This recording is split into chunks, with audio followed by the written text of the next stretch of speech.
Investments లో fixed plan బెటరా లేదా మార్కెట్ బట్టి చేంజ్ చేయడం బెటరా? అసెట్ అలొకేషన్ అంటే మన మనీని డిఫరెంట్ అసెట్ కేటగిరీస్ లో డివైడ్ చేయడం. Example equity, debt, gold. Goal achieve చేయడానికి అలొకేషన్ చేయడం. ఈ అసెట్ అలొకేషన్ లో మెయిన్లీ 2 అప్రోచెస్ ఉంటాయి.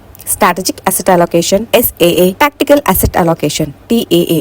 ఫస్ట్ స్ట్రాటజిక్ అసెట్ అలొకేషన్ గురించి చూద్దాం. SAA అంటే investor financial goals, time horizon, risk profile base చేసి ఒక టార్గెట్ అలొకేషన్ డిసైడ్ చేయడం. For example 60% equity, 30% debt, 10% gold. ఈ పర్సెంటేజెస్ ని మెయింటైన్ చేస్తారు. ఎందుకు అంటే investor needs and risk appetite analysis చేసి ఈ అలొకేషన్ డిసైడ్ చేస్తారు. మెయిన్ ఎయిమ్ ఏంటి అంటే లాంగ్ టర్మ్ గోల్స్ అచీవ్ చేయడం, పోర్ట్ఫోలియో బ్యాలెన్స్ మెయింటైన్ చేయడం. కానీ టాక్టికల్ అసెట్ అలొకేషన్ లో అలొకేషన్ ఫిక్స్డ్ గా ఉండదు. మార్కెట్ కండిషన్స్ బట్టి అలొకేషన్ డైనమికలీ చేంజ్ చేస్తారు. ఫర్ ఎగ్జాంపుల్ మార్కెట్ లో ఉంటే ఈక్విటీ ఇంక్రీజ్ చేస్తారు, మార్కెట్ రిస్కీగా అనిపిస్తే డెప్ట్ ఆర్ సేఫ్ అసెట్స్ ఇంక్రీజ్ చేస్తారు. మెయిన్ గోల్ ఏంటి అంటే మార్కెట్ ఆపర్చునిటీస్ యూజ్ చేసుకొని బెటర్ రిస్క్ అడ్జస్టెడ్ రిటర్న్స్ పొందడం. అంటే రిస్క్ ఎక్కువ పెంచకుండా రిటర్న్స్ ఇంప్రూవ్ చేయడం లేదా రిటర్న్స్ మెయింటైన్ చేస్తూ రిస్క్ తగ్గించడం. అందుకే TAA ని డైనమిక్ అసెట్ అలొకేషన్ అని కూడా అంటారు. ఈ అప్రోచ్ మోస్ట్లీ ఎక్స్పీరియన్స్ ఇన్వెస్టర్స్ కి సూటబుల్. ఎందుకు అంటే continuous monitoring and market understanding కావాలి. నౌ